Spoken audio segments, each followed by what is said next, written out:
إلا بالله العلي العظيم. All right, so the topic that you guys gave, first of all, a bit of gratitude, I would say, is due to Muhammad, who has been liaison, texting and chasing after, to confirm everything. And then your president, looks like he did a good job, mashallah, for putting this whole thing together. I'm sure all of the volunteers, may Allah Ta'ala reward you all, and bless you, and make your lives easier for being involved in this type of activity, and showing a lot of respect to the deen and honoring to the deen and putting out an effort. So the topic of purification of the heart, if you think about it, you have to ask yourself the right questions. Prophet ﷺ said, Nisful ilm as-su'al. Half of knowledge is asking the smart questions, right? And so much so is this the case that there are scholars who asked other scholars questions, and just on about, let's say, a book, just on the basis of the question, they were given what we would call like an ijazah in the book, right? Like a degree or an acceptance in the book, just by asking the right questions. So an intelligent person has to look at a statement, like how do I purify my heart? And has to ask the right questions, okay? And there are assumptions embedded in every question, all right? So when I say we have to purify our heart, or the topic says, how do we purify our heart? The first question is, like, what is heart in the first place? What is the soul in the first place? Okay, what is its nature? Second thing is, from what? You want to purify your heart, but we don't see this. This is an unseen thing. But purify it from what? What are the indicators of those things? What are the practical indicators of those things? So if I say arrogance, arrogance is actually like a vague thing. It's like, how do I know what arrogance is? What are the physical signs of arrogance? So we have to know, what are we purifying our heart from? Thirdly, what is the purifying agent? Like if you clean stuff, you have to use the right spray, okay? If you wash your hair, you got to use the right soap. You got to use the right shampoo, all right? Even though I think most of that stuff is more of a scam that people fall for. But you have to use the right agent, okay? So with what are we purifying ourselves? Next question is, how do we use this agent? Like with what? How do we actually do the purifying? So you have to ask all these questions. And then, if you can't measure something, if you cannot measure something, then you can't advance, right? So how do I measure advancement, and how do I measure failure? And it needs to be something that I won't judge myself, but I need to be able to have a clue if I'm doing the right thing. I need to at least have a clue. So on the one hand, the Quran tells us, don't judge yourself. You cannot judge yourself. That's the first thing. But secondly, it's also impractical, unrealistic, and pointless if you tell me to try to achieve something, but I myself can never ever know if I'm doing well or doing poorly. Okay? So this is all these questions we have to ask. So what is the nature of these answers? Are these answers rational, that you could just think about it and figure it out? No, they're not rational. These answers are going to be all transmitted answers. In other words, the source of these answers is going to be the Messenger, peace be upon him, the Quran and the Hadith, right? The Quran and the Hadith. And the specific of these questions, for example, the Quran talks about arrogance all the time.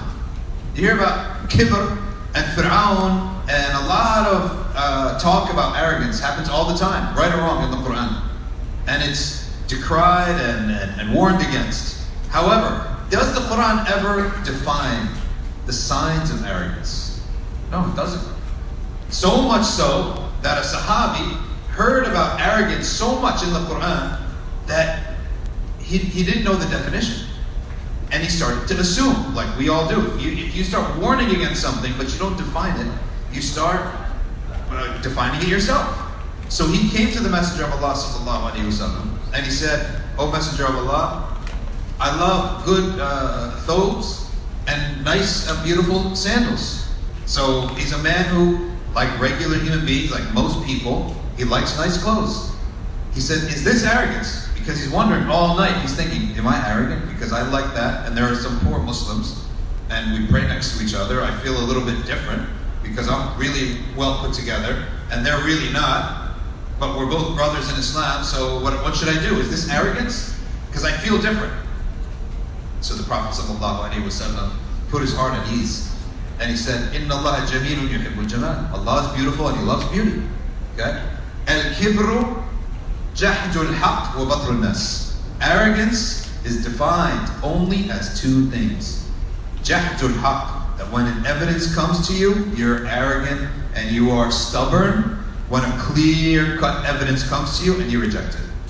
Okay? When the truth comes to you right in front of your face and you don't submit to it. That's number one. Wa batrun nas. Batrun nas, dismissing people.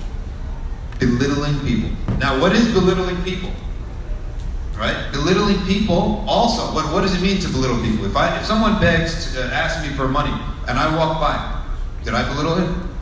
If someone calls me and I don't answer, did I belittle him? So we need to know what is belittling.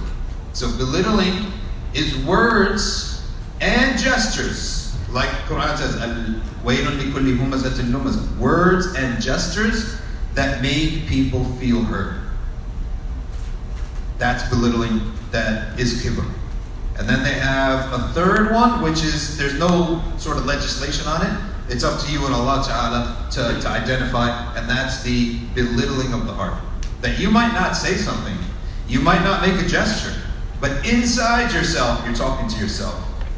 You know, this person is this, that, or the other. And you look down on people in the heart. Now, if you look down on people in your heart, Allah doesn't take you into account for it, because that's something that's just, you can't control. However, if you can manage to identify that and reject it, and transform that feeling into, rationalize it in your head. Why are you belittling them? Their weight, their look, their poverty, their intellect, or they're not that bright, not that learned. Hey, is that really their fault? Could be their circumstance, right? And then you transform that thought into the factory and you kick out a dua for yourself and for them, right? So you're constantly you're aware. So this is a science. If you notice, this is a science that's rooted in the Prophet ﷺ.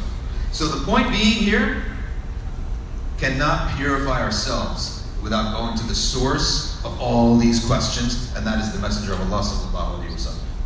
Alright, so when you see people insisting upon the Sunnah, what is this? They always talk about the Sunnah. You can't leave off the Sunnah. So what do they mean by the Sunnah? Do they mean like the 2 rakahs after Maghrib? No, this is not what they mean. What they mean is the source. That the Prophet ﷺ is the source of all of this knowledge. Once you learn this, it's easy to implement. But where are you going to find it? You're going to find it at the Messenger of Allah ﷺ. Now we have another point. Prophet, peace be upon him, it's not just about information and knowledge. You can know a lot of things.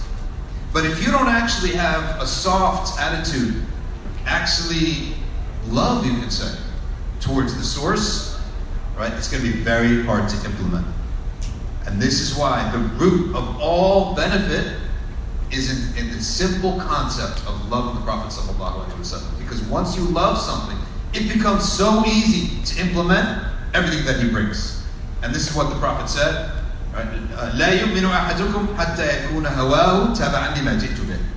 None of you truly believe until his whims are in line with what I brought. Okay? Now Umar ibn Khattab said, O Messenger of Allah, I love you more than everyone on this earth except the soul that is between these two shoulders. And the Prophet ﷺ said, even you, even that, right? Why? Because who's the source of your benefit and your paradise and your avoiding from hell? It's in the hands of Allah, but what tool did Allah use? He used the Prophet, peace be upon him. So you have to love this tool more than you love yourself. You have to love this man more than you love yourself. So this is why the root of everything in our deen is that love of the Messenger ﷺ. Because once you have that, now whatever it comes from, it's going to be easy. It's going to be easy to implement. Okay?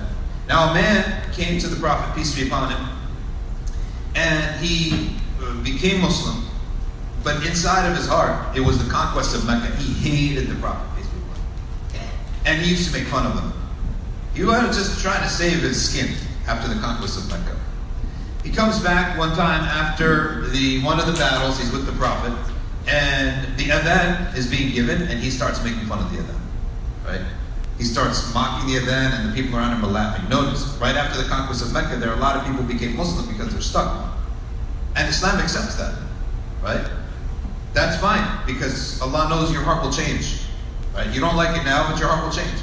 So imagine you have a kid, he doesn't want to go to Harvard, you're sending him to Harvard, right? He's like stubborn, he hates it, he's not happy about it. You send him anyway.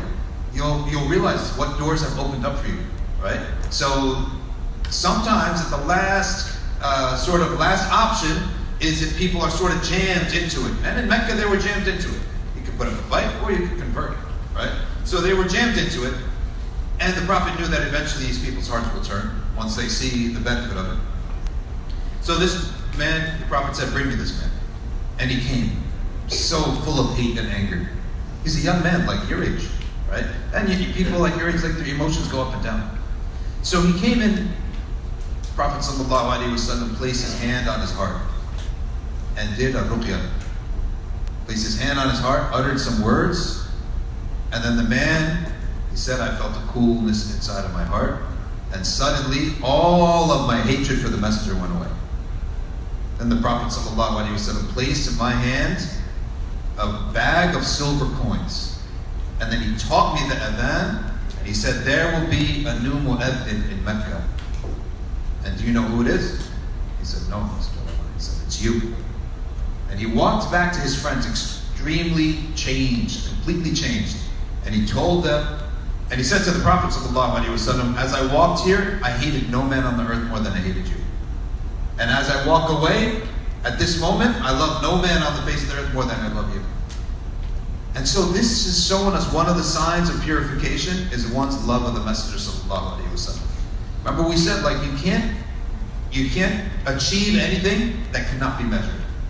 So this is the first measuring stick of Iman and purity is love of the Prophet ﷺ. That man, him and his generation held the position of Mu'adhin in Mecca for centuries, actually.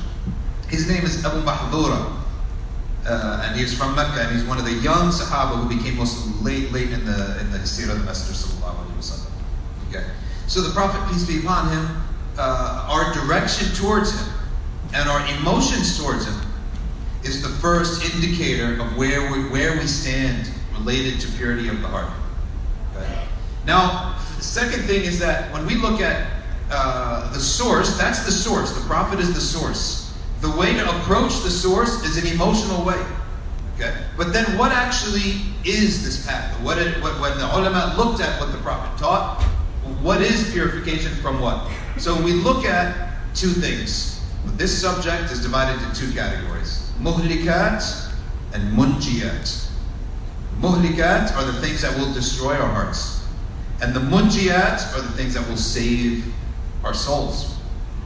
Now the muhlikat, you could say, are a list of diseases of the heart. At the top is paying attention to anything other than Allah. This is the root. And all of this, you can summarize it in the story of Iblis. So what is the issue with Iblis? He refused to prostrate to Adam. Why did he refuse to prostrate to Adam? Because, not just he felt he was better than him, because Adam displaced him. Allah has made an announcement that this creature here, he's now at the top of the creation. And you're going to honor him. You're going to follow him. When he brings prophets, you're going to follow those prophets. And the jinn, they follow human prophets. They don't have prophets. They don't have religions. The jinn follow the human religions and follow human prophets. Okay? That's why you have Surah al-Jinn, where the jinn became Muslim, literally. Okay? And another time in Mecca, if you go to Mecca, some of you went to Umrah, there's something called Masjidul Jinn. And that's a spot where the Prophet ﷺ used to educate the jinn. Okay? Used to teach the jinn. And the jinn that he met there were Jewish jinn. This is why they said, we read about a man who confirmed the Torah. He confirmed the Torah and brought a new message. Okay?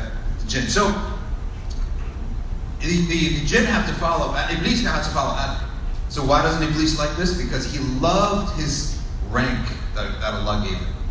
And Iblis was right next to Jibreel in rank. There was no difference between the two.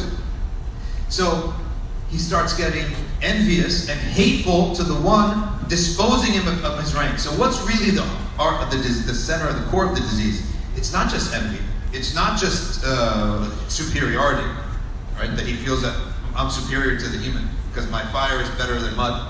It's actually that he's paying more attention and he loves the reward that Allah gave him more than Allah himself. Allah gave him a reward. Now, how many people here know the origin, the history, the origin story of Iblis? That's really what it is. It's not in the Quran, actually. Like everything today, they have origin stories. So what is the origin story of Iblis? Origin story of Iblis, and this is why they say that the Star Wars guy, he had read a lot of different religions. What's his name? Not C.S. Lewis. What's the guy's name who, George Lucas, right? That he read a lot of spiritual traditions and he borrowed from them. Now Iblis, Azazil, the jinn were sent to the earth. And then the jinn, did I say something politically incorrect? Because everyone walked out. I'm used to, I always have those problems, right? I'm used to them by now. Probably why I haven't been invited for 7 years to R2R. By the time everyone forgets, graduates. Any event, Allah protect us from whatever's the latest sensitive issue. Now, Iblis, he's one of many jinn that are sent to the earth. The first creation are the angels, then the jinn. The jinn are on the earth, but they didn't obey Allah. They started killing each other and doing all sorts of corruption until there was no goodness left in the jinn. So Allah subhanahu wa ta'ala sent Jibreel alayhi salam and an army of angels to push these jinn out to the islands to fight them. Okay? To clear the earth for a new creation, which is Adam alayhi salam. So as they went down, there were some jinn, a handful of jinn, who sided with the angels. And the imam of those jinn was Azazil. And the imam of those jinn was Azazil. And he came and he sided with the angels and they fought the other jinn and spread them all out to the earth. Now Azazil, he was considered the saintliest and most knowledgeable of the jinn, to the point that there's not a space, the Prophet ﷺ said, there's not a space on the earth that Azazil had not prostrated his head. That his forehead was on that spot. He lived thousands of years on the earth, worshipping Allah loyally, while the rest of the jinn slowly went astray. Right? Now, think about this. If you spend like a year, and you're at Rutgers for 4 years, and all your friends are doing zina, and smoking marijuana, and doing all sorts of this stuff, and you're like praying 5 times a day, lowering your gaze, and doing all these things, and organizing events, like there's a big difference between you and them, right? But you can't let that into your heart, because Azazil, he did this for thousands of years, not 4 years, thousands of years, okay? So much so that Allah Ta'ala rewarded him and his troop of followers and elevated them into the heavens. And they lived in the first heaven. And there, Azazil didn't just live and look around. He said, what's my job? Give me a job. And he did a job. And Allah gave him a job, okay? Just like in this world, you have jobs, setting up Islamic events. It's like, it's work. He wanted to work. So much so did he do a good job that Allah elevated him to the next heaven. He maxed that out, went to the third heaven, maxed that out, went to the fourth. Finally, there was nothing left except that he was basically at the same level as Jibreel. So this is the top of the creation. Okay?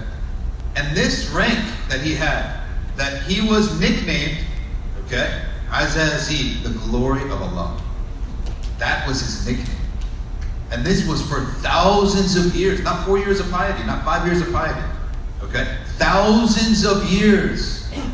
Okay? And he's known as the glory of Allah. And so, the great shock came to him when Allah Ta'ala created Adam alayhi salam. And he's like, well, all this? Why would you create someone else? I'm here. I'm doing it. Okay? So what happened at this moment? His attention span over the years and centuries turned from Allah to the reward that Allah gave him, to the elevation and the rank that Allah gave him. That's what he's now trying to protect. He's no longer concerned with Allah himself. And this tells us what is the root cause of all problems in the heart and all other diseases. The root of all other diseases is paying attention to other than Allah. Directing yourself to other than your Creator. Okay? So, when this happened now, his obsession with his rank outweighed his actual iman. And that's the problem. He became obsessed with his rank. I'm losing my rank. I'm losing my position here. Right? I'm losing my position. So now he hates the one who took away his position. And he has forgotten, completely forgotten, his own origin as nothing. He has completely forgotten that, hey, if Allah is doing this, this is good for you. If Allah has made this decision for you, it's good for you. Right? And if Allah Ta'ala commands you to do something, you have to know that your assessment of it, of the dangers, the harms of this thing, is irrelevant. Because Allah is Al-Alim, Al-Khabir, Al-Hakim, Al-Rauf, Al-Rahim. He's more knowledgeable, more wise. He cares for you more than you care for yourself. And this is something you have to realize. When Allah commands and forbids, you have to realize that He cares for you more than you care for yourself. Right? Inna Allah la yarda li'ibadihi al-kufr in the Quran. Allah is not content to see His servants deviate. They're content with it. He's not content with it. He continues sending them messengers after messenger after messenger. He continues to let them wake up the next day and have another day. Wake up, have another hour, have another week, have another month to fix yourself. I send you messenger after messenger after messenger. So much so, if you're so stubborn, then I'll tell my messengers and their followers to use force to fix you. Right? So this is in fact the care of the forgetfulness of Iblis. So now we've talked about two roots, the root causes, right? The root of how we absorb our medicine is by love of the Prophet ﷺ. If we don't have this prerequisite, then whatever comes in the Sunnah or in the knowledge, we're going to reject it. We won't accept it until we know who the Prophet is and love him. And number two, that the root cause of all spiritual illnesses is forgetting Allah and focusing on something other than Allah Ta'ala. Okay? And then after that grew envy, hatred, stubbornness, and hopelessness.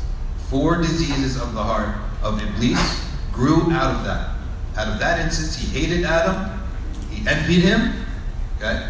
And then he felt himself superior. So this is like speciesism, that his species of jinn is superior to the species of humans, okay? He was disobedient to Allah Ta'ala. He refused to obey, refused to submit.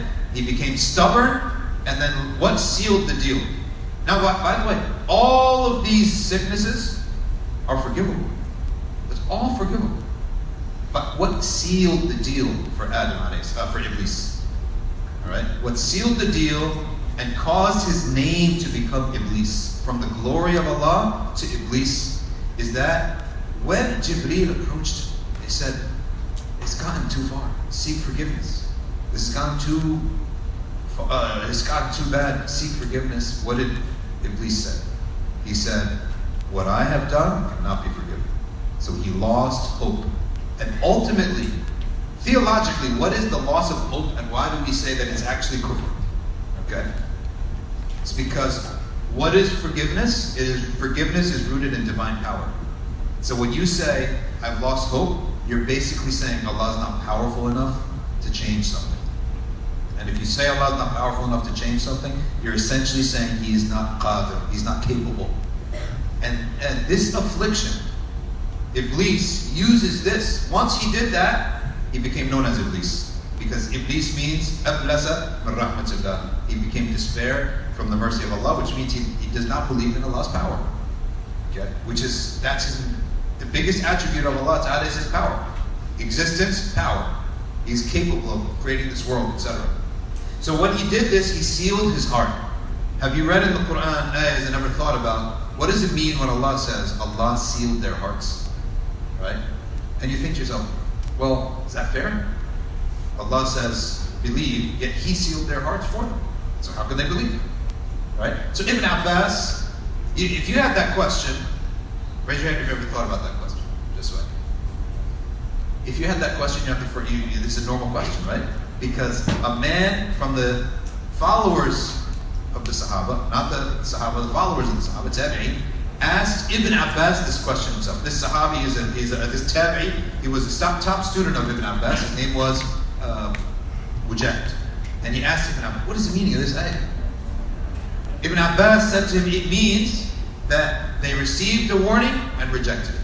And received another opportunity and rejected it. And received a third and a fourth and a fifth and a sixth, opportunities, and they continued to reject it until they closed the door on their own hearts. And once they displayed this persistence, then out of Allah's justice, He gives people what they ask for. And Allah sealed it for them. Because they asked for that. Of all the chances that Allah gave them, they continued to ask for it and ask for it and ask for it. How did they ask for it? By rejecting it.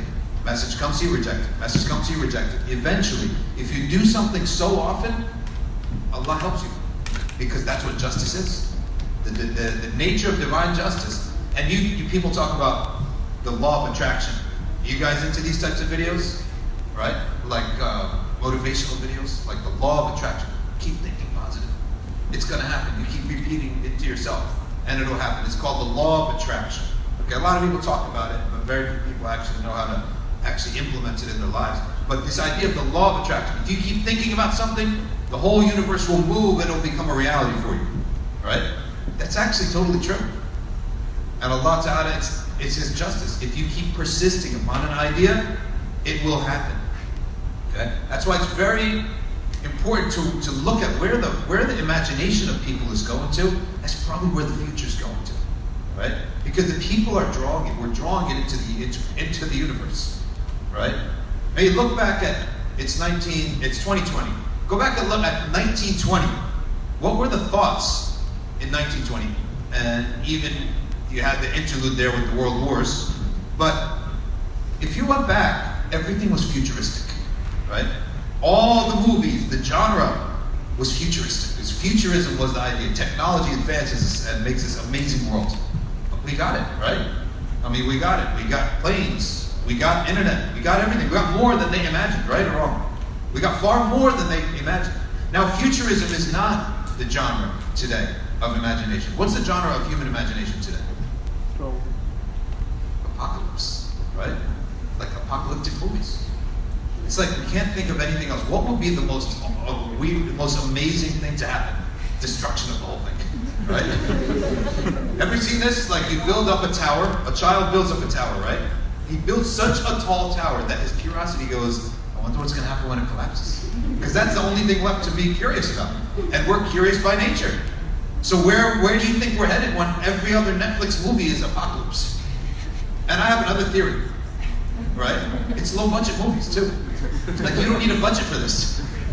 You go somewhere and all you need is like an empty field. And you can make the movie, right?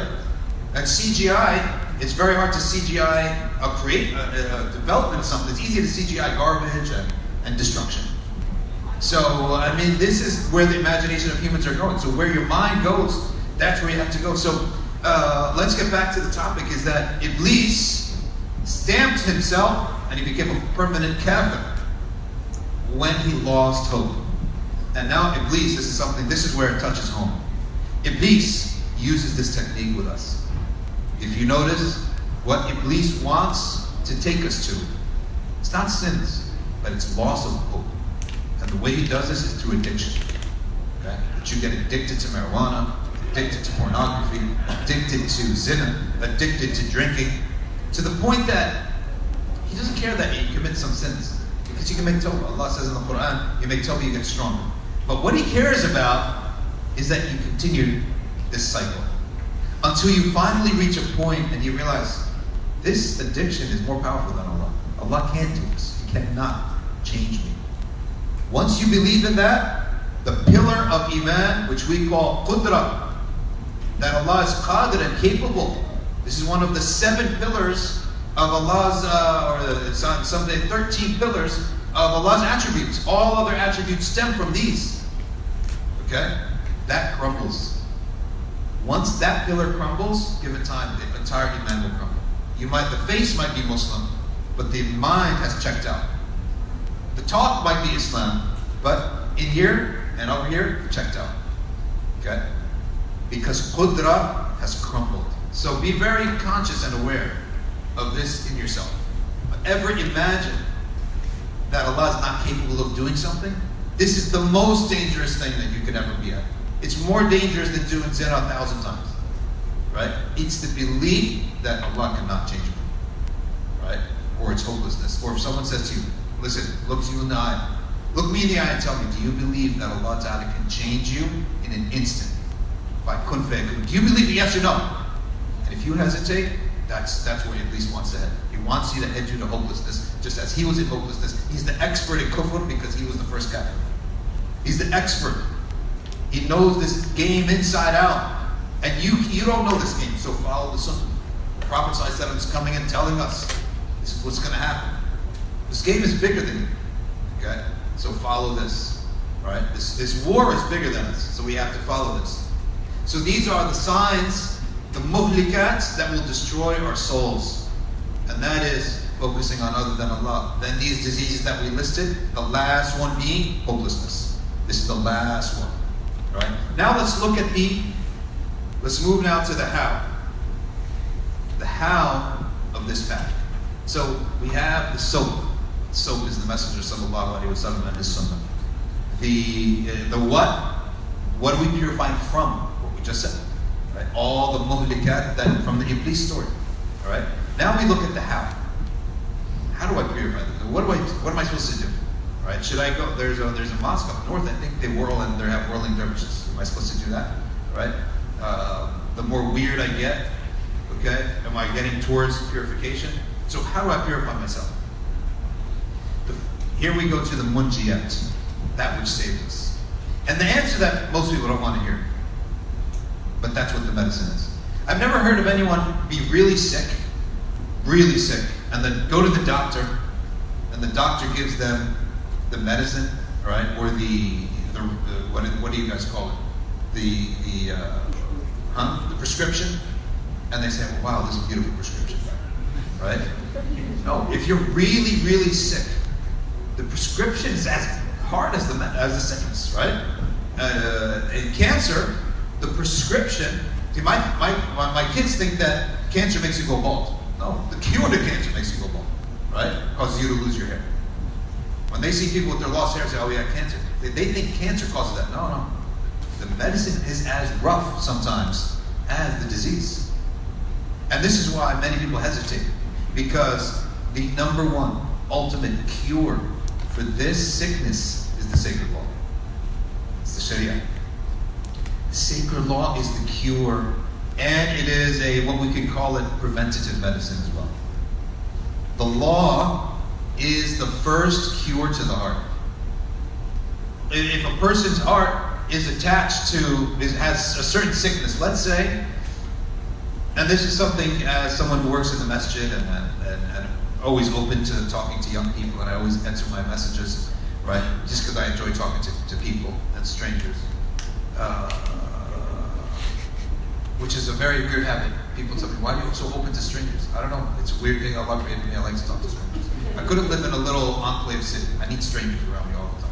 Just to see what's going to go on. You never know what's going to happen. What opportunity might come up, right?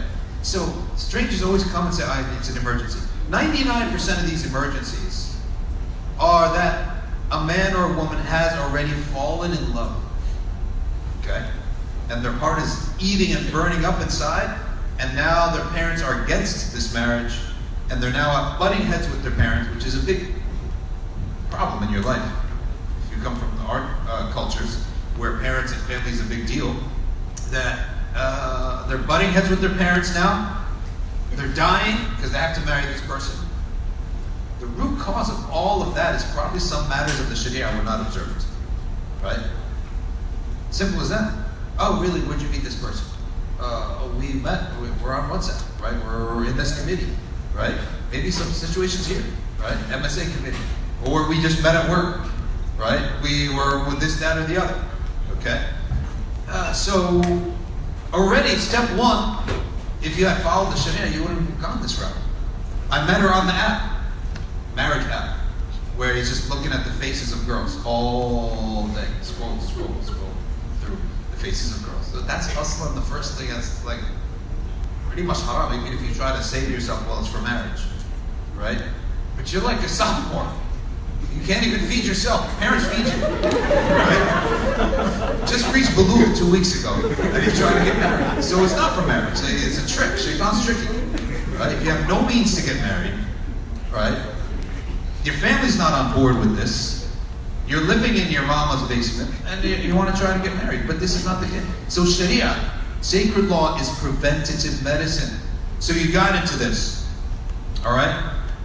And then, looking at girls on these Muslim apps or whatever has caused you to look at other girls. Because Prophet ﷺ said, the look attracts another look. The biggest disease of the heart, right, is through the eyes. You want to talk about purification of the heart, you have to purify 7 limbs. The tongue, the eyes, the ears, the hands, the feet, the stomach, and your private parts, right? So the Prophet ﷺ said, "An-nadra tatba'u an-nadra." A look attracts another look. There's no such thing like, you see Pringles said you can't just eat one chip. You can't just do zina of the eyes once. I'm just going to look at this and that's it. I'm blocking off and going to sleep after this, right?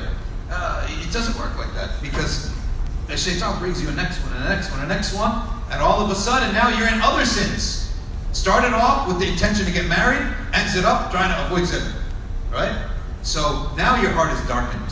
Your heart is darkened. And once your heart is darkened, it's like trying to fight a war with your eyes blindfolded. Iblis is now easy picking you off easy, and throwing you into the loop of being in love. Throwing you into a loop of being in love. Okay, now you're not even in genuine love. It's almost like a love combined with darkness, like passion and temptation and illusions about the person. It's an illusion about the person, imagination about life and about the person in front of you. Okay, you don't even know who they are. You don't know them. It's just an image of a person that you concocted, and Shaitan concocted in your head, and now you're stuck with it because you're so in love. And the only release from this love that you can imagine is that you get married. Now you're entering into wars that just derail your life for like 6-7 months, and then finally, eventually, your life will get back on track. But this happens all the time. All the time. Why? You didn't take the preventative medicine. You never followed the sacred law. Because the best medicine is preventative medicine. All right. So these are the 7 limbs that, if you notice, all of our calamities and disasters will all result from an infraction of one of the 7 limbs. Guaranteed. Guaranteed. So you have to know the rulings, the sacred law regarding these 7 limbs. Okay? Khalwa and all these things. Alright, so I reached my 38 minutes. Let's just do a recap. The recap was, really we looked at 4 parts. We looked at the hadith of the Prophet, Nisful ilm as-su'al. Half of knowledge is asking the right question. And the right questions are purification of the heart from what, with what, and how. And we said, the one who's going to define all this is the Messenger sallallahu alaihi wasallam. But the precondition, you will not accept the advice of the Prophet. You won't accept him, all right, and anything that he says unless you first love him. So that's a precondition. You have to love the source. The Prophet is not like the Constitution. You ever notice there's no, they don't have gatherings for love of the Constitution. There's no such thing as love of the Founding Fathers, right? They haven't formulated it, but they do sort of do it, right? Like everything is Washington Boulevard, right? Put their face here, face there, and they respect the Founding Fathers, okay? But we formalized it. We say it directly, love of the Prophet sallallahu alaihi wasallam, and we love him. You know, they don't sing songs about George Washington. They don't have like Durood Sharif about George Washington, right? To keep it on your mind. But our Prophet sallallahu alaihi wasallam, we do. So we're far advanced in terms of loyalty to our leaders, okay? And we have all these things. That love of the Messenger ﷺ is so important, because once that is in the heart, all his instructions will come and we'll love it. Not just questioning it. Went to one of these academic conferences and says, I really wrestled with this hadith. SubhanAllah. I walked right out of that conference. Wrestling with the hadith. Who are you, first of all? Okay. What's your name? Your name is Ahmed. You're named after it, okay? SubhanAllah, wrestling with this hadith. Unreal. These people have doubts in their hearts. So secondly, we said, so that's the approach is going to be love of the Prophet ﷺ. Secondly, we looked at from what? What are the diseases? The diseases and the story of Iblis. Contemplate the story of Iblis. It encapsulates all the diseases of the heart. You have to think deeply about it. And then we said, with what? And how? It's the sacred law. Right? The sacred law is how we're about to do this. Right? So that's basically the summary of the talk. I hope that, inshallah, you can take this and sort of document it in your head real quick. Now I think you want to open it up or whatever the host wants to do. Jazakallah. So the first question is, how do we fight inconsistency with our faith? Meaning you have faith one day and the next day your faith is lacking. All right, good question. So first question is, how do you remain consistent? How does someone become consistent in their iman and in their faith? The answer to that is by much remembrance of Allah Ta'ala. There's a hadith of the Prophet ﷺ says, if you're unable to give charity, if you're unable to say the truth, right? If you're unable to memorize the book of Allah, then at least keep your tongue, okay, moist with the remembrance of Allah. Another man said something which I think we all can recognize and can all relate to. The man said, "Oh, Messenger of Allah, the laws of Islam, in the Sharia, all these teachings is too much for me. Like they can't download all these teachings into my head. It's too much. Okay, so give me one thing to stick to." And the Prophet ﷺ said, "La yazalu lisanuka ratban min dhikrillah." Make sure that your tongue is constantly moist with the remembrance of Allah Ta'ala. So you should remember Allah Ta'ala all the time. Be doing dhikr all the time on the bus, in the classroom, while walking. All right, keep your tongue moist with dhikrullah. Eventually that iman, without realizing it, becomes like a rock, because it becomes heavy, right? And that rock becomes a hill. The hill becomes a mountain. Because you're literally just taking a little pebble and putting it in the scale. A little pebble and putting it in the scale. That's it. Just a little pebble and putting it in the scale. Every single tasbihah and dhikr is a little pebble in the scale. So you do that as a way of living. That just becomes your life. And there was a famous question back in the day in Turkey where someone said, "Can I make dhikr while smoking shisha?" Okay, nargila. And the sheikh said no. And he said, "Can I smoke nargila while making dhikr?" He said, "Fine." Right? So the answer, what he was trying to, what the lesson is, it's a parable. I don't even think it's true. I think it's just a parable. Right? Where he said basically that the essence of everything is doing dhikr. But while you're doing dhikr, you can do other things. Right? So while you're sitting doing something of ghafla, you should also even keep your tongue moist with dhikr of Allah subhanahu wa ta'ala. Which is not to, the nargila part is just like an exaggeration. It's not we're permissive. I'm going to extend that question a little further. So, what if someone lacks the motivation to go forth and do that dhikr, or say lacks motivation in general? Good question. Someone lacks motivation in general, don't do anything. Just do one thing: hang out with the right people. Don't do anything. Just hang out with the right people. Suhbah. Tariqatuna as-suhbah.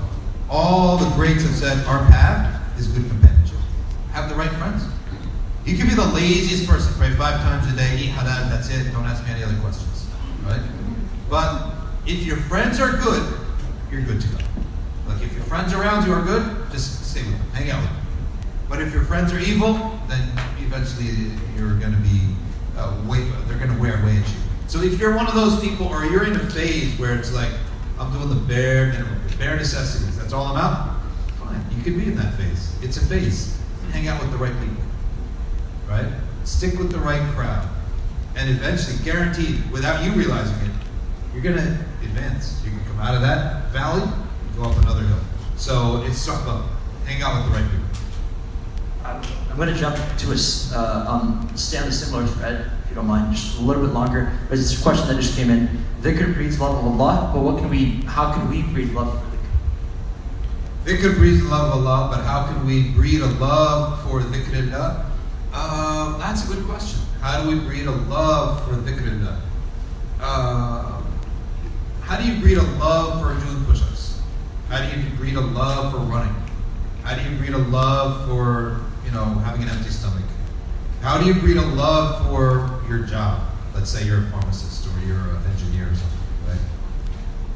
You look at the results. You look at other people's results. That's how you do it. And that's why we say good companionship, right? Because good companionship, someone in the circle is going to be advanced. And you're looking at them like, wow, they don't have the problems that I have, right? Or that they have this, that, or the other. So by looking at, like what most of you guys do, you look at the fitness apps, right? Or the Instagram fitness people. You're like, man, I got to do push-ups. I got to hit the treadmill. Why? Because you saw someone that was so skinny, you're like dying, right? Or so big, okay? Shoulders are so broad, you're like embarrassed. Next time you look at the mirror, you're thinking about it now, okay? So you're like, I got to do push-ups. So the answer is, again, sohbah, good companionship, because someone in the circle is going to be advanced, and you're going to see them. So by looking at the results, the positive results, you'll love the means as well. You'll come to love the means. All right, so we're going to move on to the next thread, which is more specifically about Islamic leadership. So there are two parts, and they're kind of diametrically, meaning they're almost opposite in their fashion. First is, what advice would you give to those who have lost sight in Islam, especially when they are formally placed in Islamic leadership? They've lost sight. That means they sort of had some issue and they checked out. Yeah, meaning I believe like 30 minutes weekend or something like that. So the question is, what do we do regarding them? No.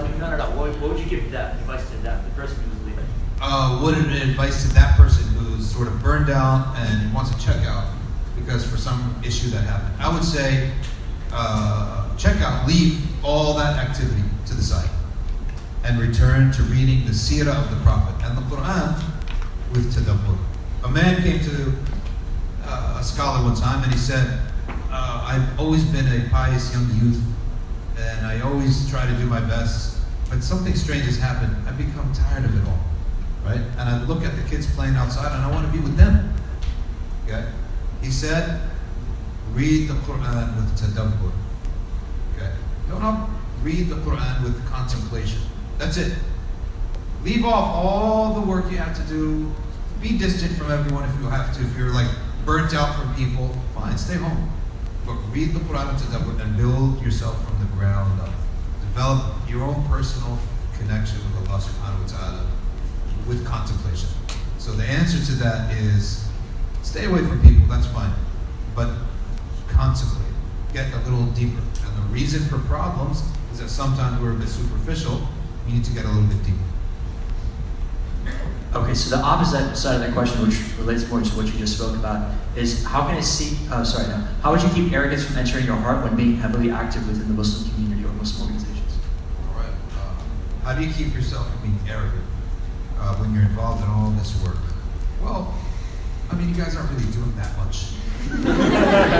Let's be honest, right?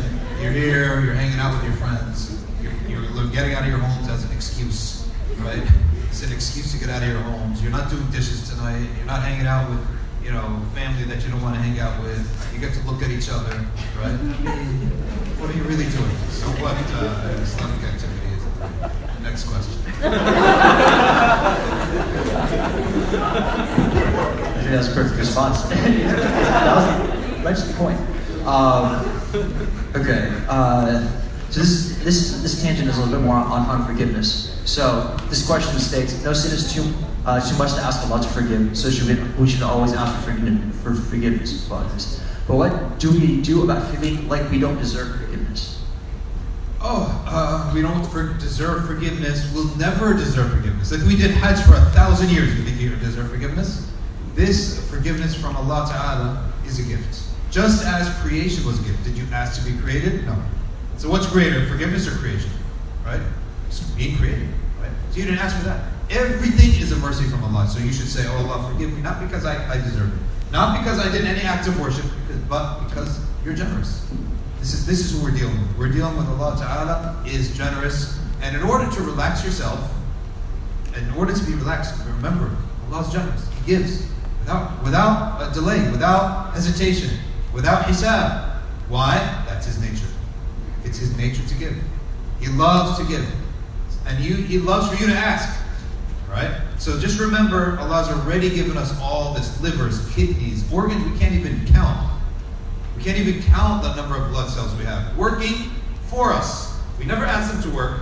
He never sent us a bill. So how generous has He been to us already? So His generosity, as His nature, as a default setting, is already displayed in front of us, to us. Simply rely upon that generosity. We don't deserve it. Right? And when you view Allah Ta'ala as that, you become that too. You become someone who forgives and is generous without cause. Right? You don't need to earn something for me to be generous to you. Right? So it actually impacts your own personality. So we talked about forgiveness in terms of our dealings with Allah, but what about our forgiveness in dealings with other people? So how can we seek someone else's forgiveness, and will Allah forgive me if others don't? Okay, so if you've done harm to a person, all that Allah Ta'ala asks of you is a sincere effort in recompensing them. If you have to actually consult the Sharia on this, because some harms that you do to people, you shouldn't tell them. You should seek forgiveness privately, make dua for them, but you shouldn't tell them because it would make matters worse. So, for example, let's say you stole from your employer. You shouldn't tell them. You should just return the money. Okay. Let's say you did something behind your brother's back, backbited him. Don't go tell him. You make matters worse. But rather go to that person you backbited to and fix it with them, or go spread the good. Spread something good about it, even if it's not true. Spread something good about the person, so that in the scale of what you've done for their reputation, you're in the positive. So the first thing you have to consult the Sharia if I should tell them or not tell them. Secondly, if it's something they already know that you've harmed them, all that Allah asks for is sincerity. And justice means that if you humiliated someone in public, you should apologize in public. Right? In front of the same amount and the same type of people that you humiliated them in front of. So they can't humiliate someone in public and then turn around in private, send them a message and say, I apologize. But hey, what does that do? What about all the other people who are watching me get humiliated? So sincere recompense and istighfar should be sufficient. If the person says, no, I'm holding you out until Yawm al-Qiyamah, you just keep making dua. And Allah knows your heart and your intention. SubhanAllah, my next question is about me, about backbiting, but you basically answered that, I think. Going back to, and we're talking about forgiveness, it just comes after the sin. So let's go to what happens before the sin. So how do you resist that temptation when the temptation comes? How do you resist the temptation is that you have to not target the temptation. You have to target the triggers of the temptation. All right? You don't target the temptation face on. But every temptation has trigger points, and trigger places, and trigger times, and trigger people, and maybe trigger devices. So you cannot fight the temptation head on. So what you have to do is look at and analyze what are the triggers of this temptation. So if you look at people, let's say alcoholics, oftentimes one of the ways that they talk to them is they say, list the last 10 or 15 or 20 times you got drunk. And tell me exactly where you were, what time is it, and who you were hanging around with. And you put that in the first column, all the wheres, the whos, and the whens. The first time, second time, third time, all that. Then you start taking the wheres, and you see if there's a pattern. If there's a pattern, then that's a trigger point. Likewise, the when. What time was it when you got drunk?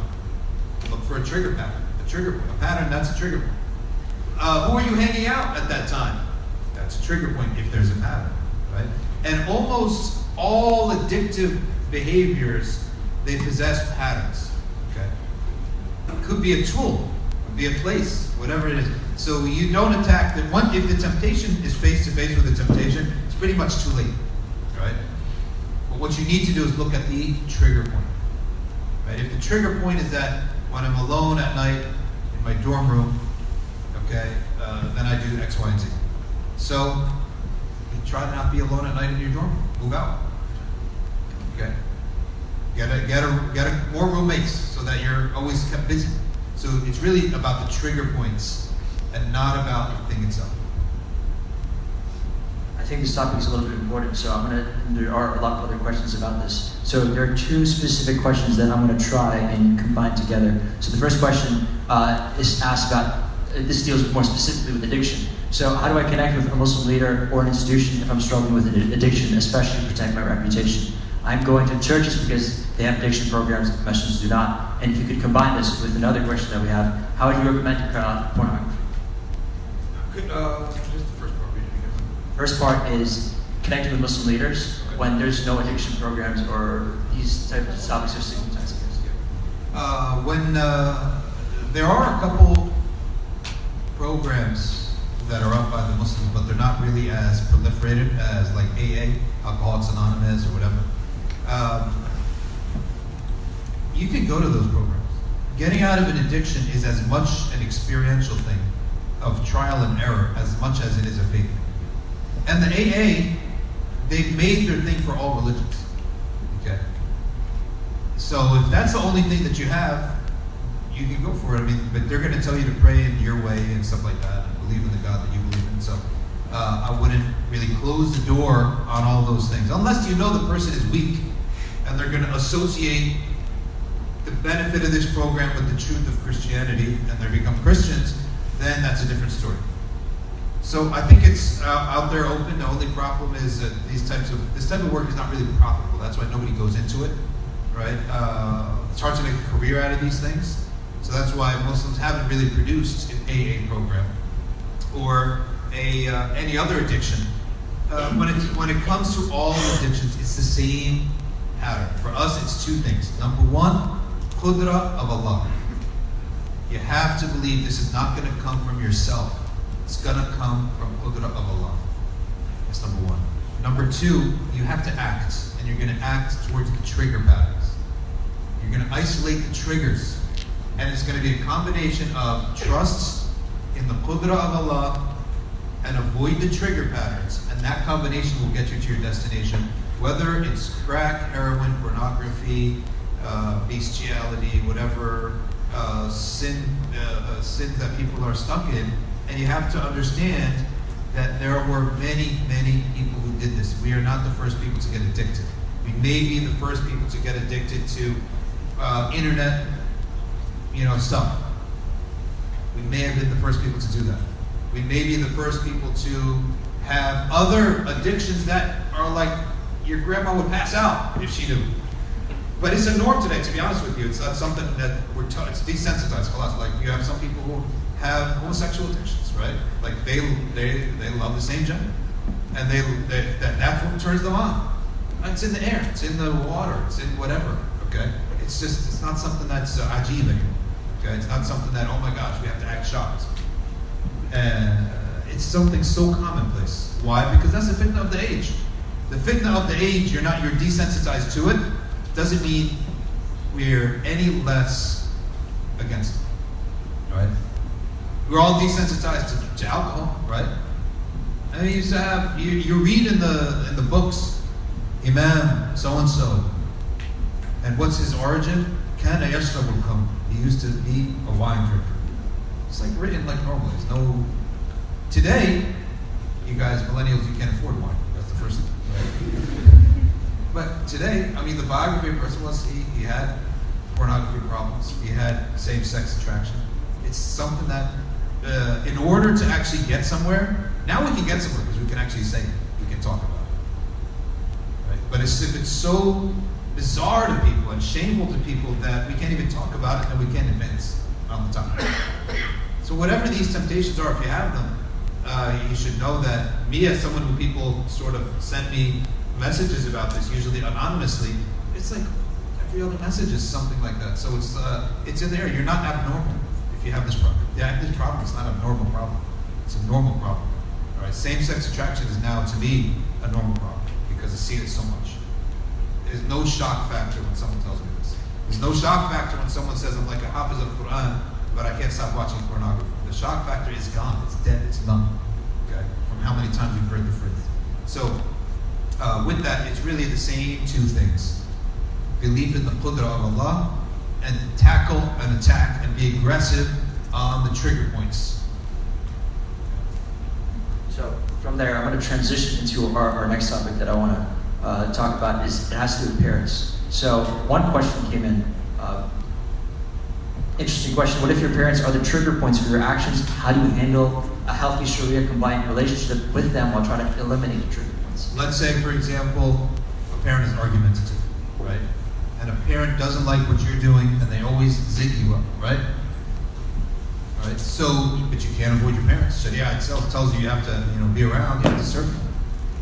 The only time that you can avoid your parents is if they're actually putting so much pressure on you to leave Islam or leave the Sunnah, right? Like to make you part of another sect or another religion. Then you can avoid them because your faith is at stake. But if they simply trigger your anger, or they trigger your argumentation, then all you can control is yourself, which is basically, you don't talk about it. You can control yourself. And that's how Allah is raising you. Allah is training you by this. Allah subhanahu wa ta'ala elevates us through challenges. Like you don't have the Navy SEALs, except that, like you study the military, you got the regular infantry, the Army, the Marines, the Navy SEALs. That's the levels. And what's the difference between the three? It's how nasty the challenges are. Army, not that bad. Anyone can do it. Marines, a little bit harder. Navy SEALs, borderline impossible. They only graduate like 30, 40, 50 a year, if you can imagine that. Navy SEALs. Okay?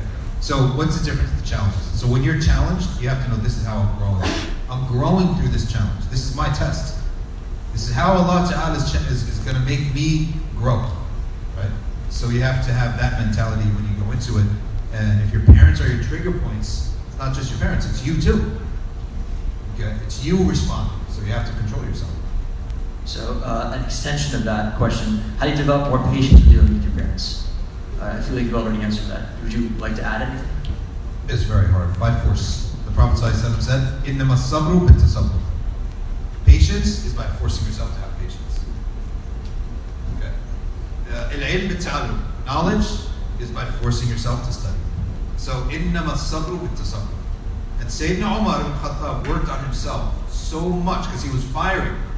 If you're of a fiery disposition, patience is very hard. You got very short fuse, right? So remove yourself as much as possible from the situation where you can get lit up, okay?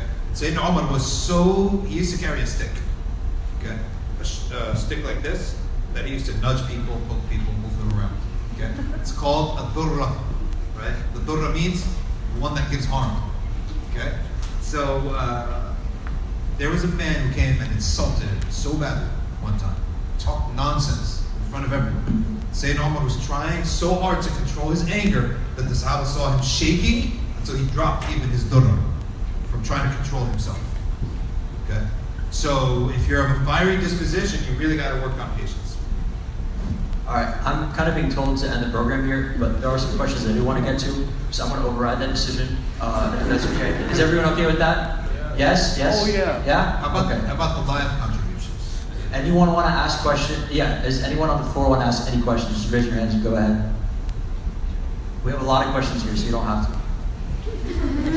All right, okay, then I guess that answers my question. Now, there is one more question, lastly relating to parents, if we couldn't answer this. It's dealing with approval in terms of, I guess, marriage because of race. So how would you deal with that issue in terms of obeying parents' rules and race in the country? That's a big problem. That's a big one. You're sort of stuck with it, to be honest. You're going to have two options. I would say it's a case-by-case basis. I've never heard of a general principle, except that on this subject, except that you're sort of stuck on the subject because you either go off and get married and then your parents don't bless the marriage and you're stuck. It's not going to be good if your parents don't bless your marriage. It's going to be a different. I've never seen it turn out well. Okay.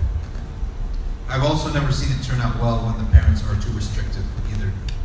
That's why I say if you're stuck between a rock and a hard place. That's one of the questions. The other question is student loans without interest. There's no answer for those two questions. So unfortunately, try to fall in love with someone that your parents will approve of. I mean, that's sort of not exactly the answer that's the 2020 woke answer. answer, right? But that's the most practical thing. You want to get married and do this, or you want to complicate matters and have a drama, right? We call it Egypt film Hindi. Okay? You want to get involved? you want that in your life? It's up to you. All right. So the next batch of questions, we combine them together. This has to do with like lifting up your company. So if you have really close friends that you care about, how would you, for example, get them to engage with dhikr or grow a love for Rasulullah? And then on the opposite side of that, how would you get them to stay away from sins as well? All right, good. So you got a group of friends. You are on a track, and you want them to get on a track. Just do it yourself. Do it yourself first, and it'll reverberate. And everyone's different. Different personalities are different. Some people are, like domineering types of leaders of their friend group. So they basically are direct. This is what we're doing, guys. That's it. And everyone does it. So they have that chemistry. Some people aren't. Maybe you're not that person in the friend group. Okay? So all you have to do is do it yourself. Practice it yourself without making them feel guilty about it. Right? Without making them feel guilty about it. Do it yourself. Apply it yourself. And hang out with them, stay with them, okay, and make it happen in that way, organically, slowly. All right, so the next set of questions are more about aqidah, and so the first set is about you have some sort of shubuhat, some sort of doubts. So first, in relation to like scientific matters, and perhaps more general as well.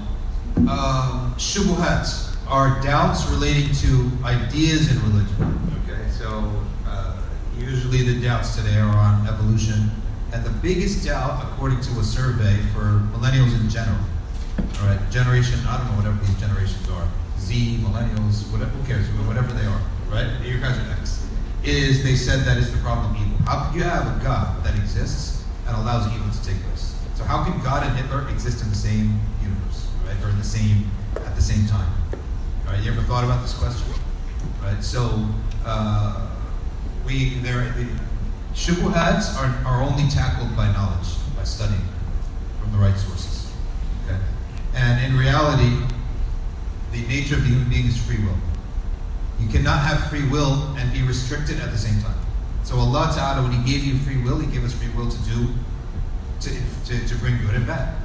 Right? So you cannot say, we want free will, but then when Allah Ta'ala stops us, right, or we're about to do something bad, He stops us. Okay, Allah Ta'ala is trying, not trying, but Allah Ta'ala is telling us what harms us by giving us a sacred law, and we don't like it, right? We don't like it. We don't like that Allah tells us, cover this part, wear this, wake up at this time, don't eat this, don't drink that, okay? Don't do that. We don't like it. But when evil happens, we also don't like it. Well, what is the root of evil? Because you were doing what you wanted. You didn't follow God's purpose, right? Right? It's His law. So each issue of evil is connected to the issue of free will. If you're going to have free will, you will have evil. Secondly, there is no evil. There's pain. What is evil? It's a judgment. There's no definition for evil. Right? What we call evil, disobedience without repentance. But there's no secular definition of evil. What it is objective to say is pain. Okay? Because if I take away from you your purse right now, okay, and you got upset, and I said, I was just testing you because you acted well and you just got upset but you didn't say anything, I'm going to give you your purse back and a Mercedes.